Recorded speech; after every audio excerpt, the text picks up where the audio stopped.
ಬಯಸುತ್ತಾ ಇದ್ದ ಸಂದರ್ಭದಲ್ಲಿ ಆಕಸ್ಮಿಕವಾಗಿ ನಾರದರ ಆಗಮನವಾಯಿತು. ಯಾಕೆ? ಎಷ್ಟೆಂದರೂ ತ್ರಿಲೋಕ ಸಂಚಾರಿಗಳಲ್ಲವೇ ದೇವರ್ಷಿಗಳು. ಹೌದು. ಅವರು ಬಂದ ಕಾರಣ ಕೇಳಿದಾಗ ಹೇಳಿದರು, ನನ್ನ ತಂದೆ ಪಾಂಡು ಚಕ್ರವರ್ತಿ ನೀನು ತಿಳಿಯದವರೇನಲ್ಲ ಅಲ್ಲ. ಚಿಕ್ಕಂದಿನಲ್ಲಿ ನಾವು ಅವರನ್ನು ಕಳೆದುಕೊಂಡರು, ನೀನು ಮಾತ್ರ ಅವರ ವಿಚಾರವನ್ನು ತಿಳಿದಿದ್ದೇವೆ, ಬಲ್ಲವನಾಗಿದ್ದೀಯ. ಅವರು ಸ್ವರ್ಗದಲ್ಲಿ ಇದ್ದಾರೆಂದು ನಾವು ನಂಬಿದ್ದೇವೆ, ಆದರೆ ಅವರಿಗೆ ಅಲ್ಲಿ ಯಾವುದೇ ಸ್ಥಾನಮಾನ ಇಲ್ಲ, ಸದ್ಗತಿ ದೊರೆಯಲಿಲ್ಲ. ಹಾಗಾಗಿ ನೀನು ರಾಜಸೂಯ ಯಾಗವನ್ನು ಮಾಡು, ಅದರಿಂದ ಅವರಿಗೆ ಸದ್ಗತಿ ದೊರೆಯುತ್ತಿದೆ ಎಂಬ ಸೂಚಕವನ್ನು ಕೂಡ ಅವರೇ ಇತ್ತು ಹೋಗಿದ್ದಾರೆ ನಾರದರು. ಹಾಗಾಗಿ ನಾನು ಅವರ ಇಚ್ಛೆಯಂತೆ, ಅವರ ಸೂಚನೆಯಂತೆ ನನ್ನ ಅನುಜರಿಬ್ಬರ ಒಪ್ಪಿಗೆಯನ್ನು ಪಡೆದು ಅವರ ಅಭಿಪ್ರಾಯವನ್ನು ಕೇಳಿ ತಿಳಿದುಕೊಂಡು ರಾಜಸೂಯ ಯಾಗವನ್ನು ಮಾಡಲೇಬೇಕೆಂಬ ಬಲವಾದ ಇಚ್ಛೆಯನ್ನು ಹೊಂದಿದ್ದೇನೆ. ಹಾಗಾಗಿ ನಿನ್ನ ಸಹಕಾರಕ್ಕಾಗಿ, ನಿನ್ನ ಅಪ್ಪಣೆಗಾಗಿ ನಾನು ಈಗ ನಿನ್ನನ್ನು ಕರೆಸಿದ್ದು.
ಮಾತನ್ನು ಕೇಳುತ್ತಿರುವಾಗ ನನಗೆ ಆಶ್ಚರ್ಯವಾಗುತ್ತಿದೆ. ಯಾಕೋ? ನೀನು ಪಾಂಡವರಲ್ಲಿ ಮಾತ್ರವಲ್ಲ, ಇಡೀ ಚಂದ್ರವಂಶದಲ್ಲಿಯೇ ಪ್ರಾಜ್ಞ ಎನಿಸಿಕೊಂಡವ. ಹೌದು. ಅಂತಹ ಆಲೋಚನಾ ಶಕ್ತಿ, ವಿಚಾರ ಶಕ್ತಿಯನ್ನು ಹೊಂದಿದಂತಹ ನೀನು ಈ ಸಂದರ್ಭದಲ್ಲಿ ಹೀಗ್ಯಾಕೆ ಸಂಕಲ್ಪ ಮಾಡಿದೆ ನನಗರ್ಥವಾಗಲಿಲ್ಲ. ಸಂಕಲ್ಪವನ್ನು ಮಾಡಿದ ಮೇಲೆ ಅದನ್ನು ನೆರವೇರಿಸಲೇಬೇಕು. ಹೌದು, ಇದು ನಿಮ್ಮ ರಾಜನೀತಿ ನಿಯಮ. ಆ ನಿಯಮವನ್ನು ತಪ್ಪಿ ಹೋಗುವ ಹಾಗಿಲ್ಲ. ರಾಜಸೂಯ ಎಂದರೆ ಏನು?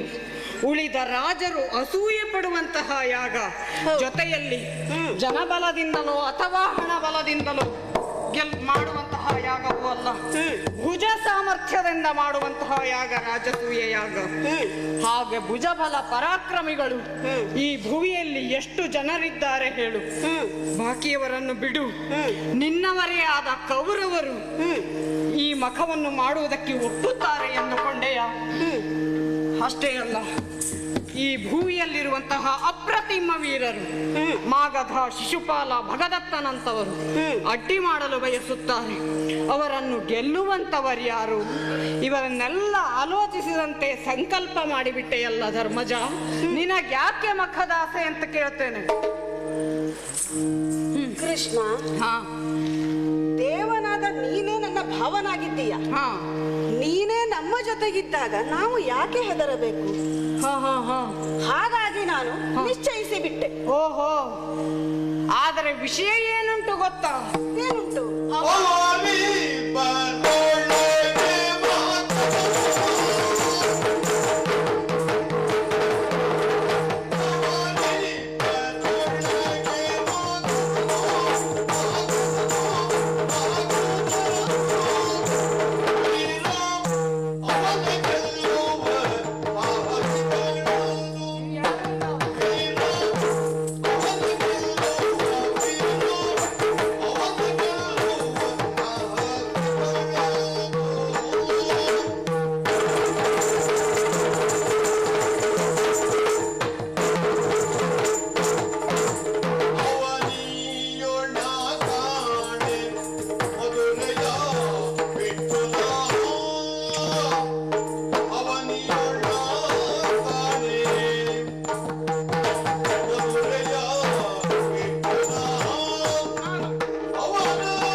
ನಿನ್ನವರೇ ಆದಂತಹ ಕೌರವರು ಚಿಕ್ಕಪ್ಪನ ಸದ್ದುಗತಿಗಾಗಿ ವಿರೋಧ ಮಾಡಲಾರರು.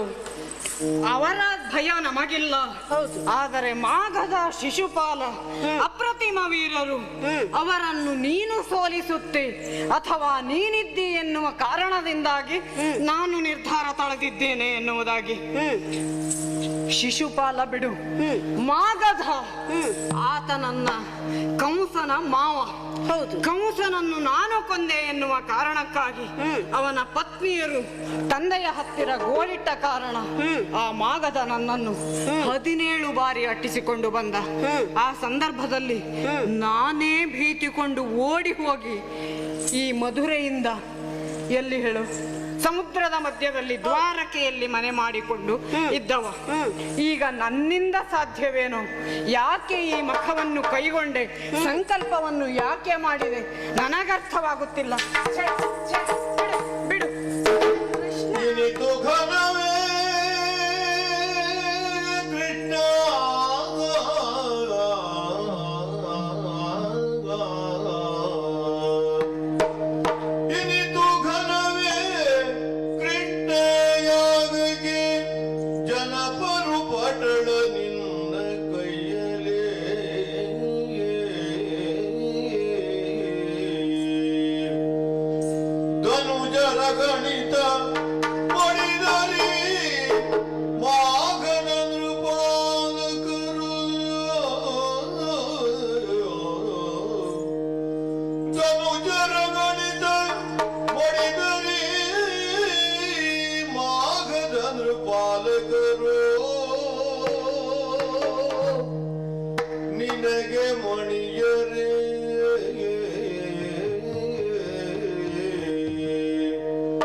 ಕೃಷ್ಣ, ನೀನು ಹೇಳಿದ ಎಲ್ಲ ವಿಚಾರಗಳನ್ನು ಯೋಚಿಸಿದಾಗ ನಾನು ತಪ್ಪು ಮಾಡಿದೆ ಎಂದು ಅನಿಸುತ್ತದೆ.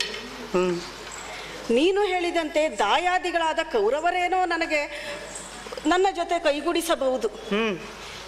ಆದರೆ ಈಗ ನೀನು ಹೇಳುವಂತಹ ಮಾಗದ ಶಿಶುಪಾಲಕರು ನನಗೇನು ಶತ್ರುಗಳಲ್ಲ. ನನ್ನೊಂದಿಗೆ ಅವರು ಮಿತ್ರತ್ವವನ್ನೇ ಹೊಂದಿದ್ದಾರೆ.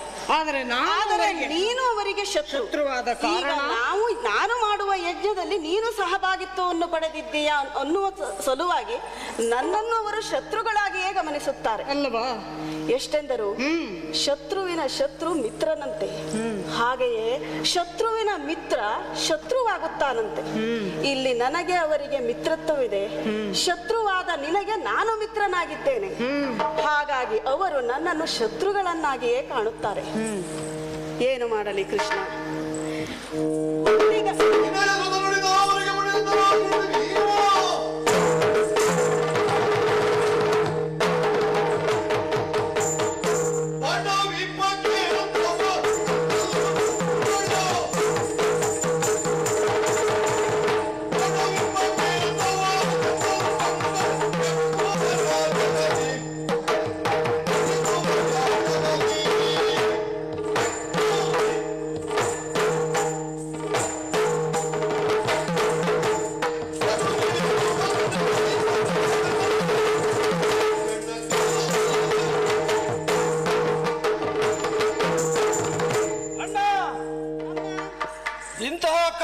ಕೈಗೊಂಡಿದ್ದೆಯಲ್ಲ ನೀನು, ಹೌದು, ಅದನ್ನು ಬಿಡುವಂತಿಲ್ಲ.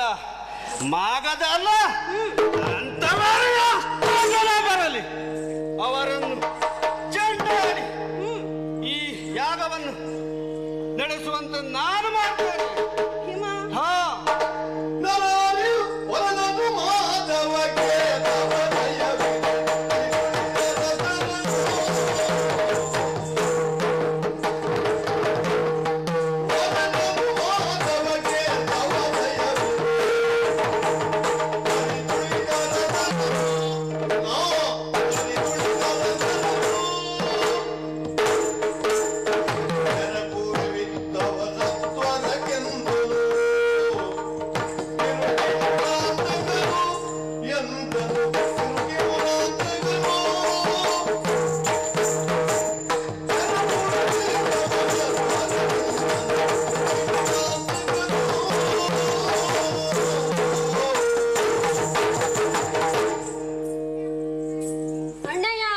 ಅರ್ಜುನ, ಶ್ರೀಕೃಷ್ಣ ಪರಮಾತ್ಮನು ನಮ್ಮ ದೈವನು ಆಗಿರುವ ಶ್ರೀಕೃಷ್ಣನು ನಮ್ಮ ಜೊತೆ ಇರುವಾಗ ನಮಗೆ ಯಾಕೆ ಹೆದರಿಕೆ?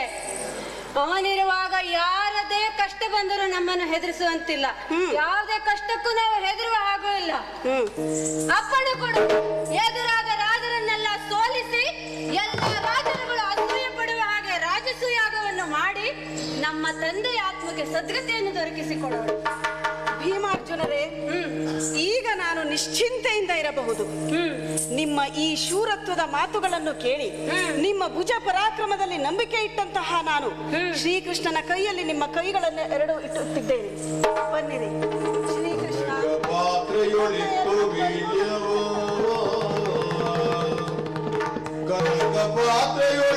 ವೀಳ್ಯವನ ನಿಲಜಗೆ ಹರಿದಯದಿ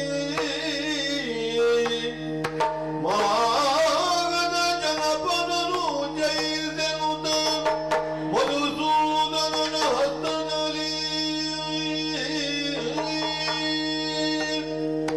ಅನುಜರನು ಕೊಟ್ಟೆಮ್ಮ ರಚಿಪುದೆನುತ ಸೇನೆಯ ನೆರಪಿ ಮುರಮಂದನಿಗೆ ಸೇನಾಧಿಪತ್ಯವ ಕಟ್ಟಿ ಬೀಳ್ಕೊಂಡ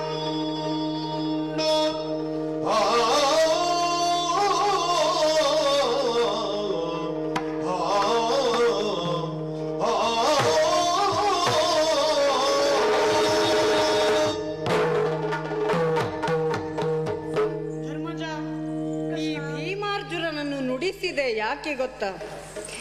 ಈ ಯುದ್ಧದಲ್ಲಿ ಯಾಗವನ್ನು ಮಾಡುವಂತಹ ಸಂದರ್ಭದಲ್ಲಿ ಕೇವಲ ಭುಜಬಲ ಒಂದೇ ಪ್ರಯೋಜನಕ್ಕೆ ಬರುವುದಿಲ್ಲ, ಮನೋಬಲವೂ ಬೇಕು. ಆ ಮಾಗಧನನ್ನು ಗೆಲ್ಲುವಲ್ಲಿ ಇವರ ಮನೋಬಲ ಎಷ್ಟಿದೆ ಎನ್ನುವುದಕ್ಕ ಪರೀಕ್ಷೆ ಮಾಡುವುದಕ್ಕಾಗಿ ಹೀಗೆಲ್ಲ ನಾನು ಇವರಿಂದ ಮಾತನಾಡಿಸಬೇಕಾಯಿತು, ನಡೆದುಕೊಳ್ಳಬೇಕಾಯಿತು. ಇನ್ನೂ ನನಗೆ ಸಂಶಯವಿಲ್ಲ. ಇವರಿಬ್ಬರನ್ನು ನನಗೆ ಒಪ್ಪಿಸಿದೆಯಲ್ಲ. ಹೌದು. ಇವರಿಬ್ಬರನ್ನು ಕರೆದುಕೊಂಡು ನೇರವಾಗಿ ಗಿರಿವ್ರಜದತ್ತ ಸಾಗಿ ಆ ಮಾಗಧನನ್ನು ಸಂಹರಿಸಿ ನಿನ್ನ ರಾಜಸೂಯ ಯಾಗವನ್ನು ನಿರ್ವಿಘ್ನವಾಗಿ ನಡೆಸಿಕೊಡುತ್ತೇವೆ. ಹೋಗೋಣವೇ? ಆಯ್ತು.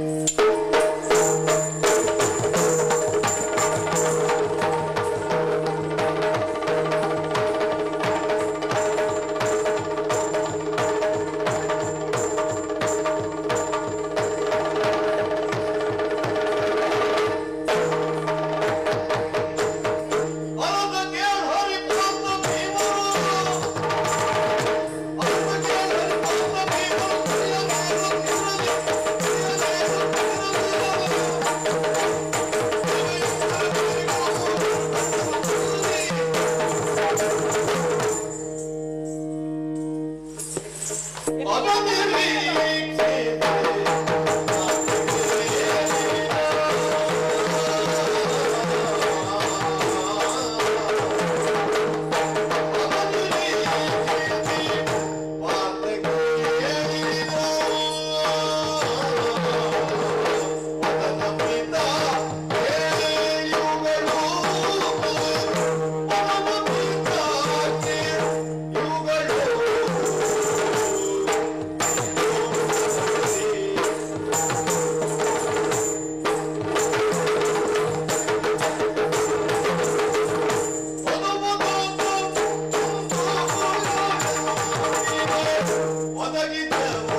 ಗಿರಿವ್ರಜ ಪಟ್ಟಣದ ಸಮೀಪದಲ್ಲಿ ಬಂದು ನಿಂತವರು ನಾವು.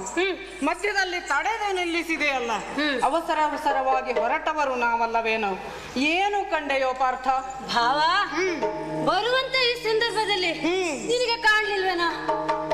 ಕಾಣಿಸ್ತಾ ಉಂಟು ನನಗೆ. ನನಗೆ ಕಾಣುತ್ತಿರುವುದು ವಿಶೇಷವಲ್ಲ, ನಿನಗೆ ಕಂಡಿದ್ದು ವಿಶೇಷ. ನನಗೆ ಕಂಡಿದ್ದೇನು ಗೊತ್ತಾ? ಏನು? ಸಣ್ಣ ಪರ್ವತದ ಮೇಲೊಂದು ದೊಡ್ಡ ಪರ್ವತ.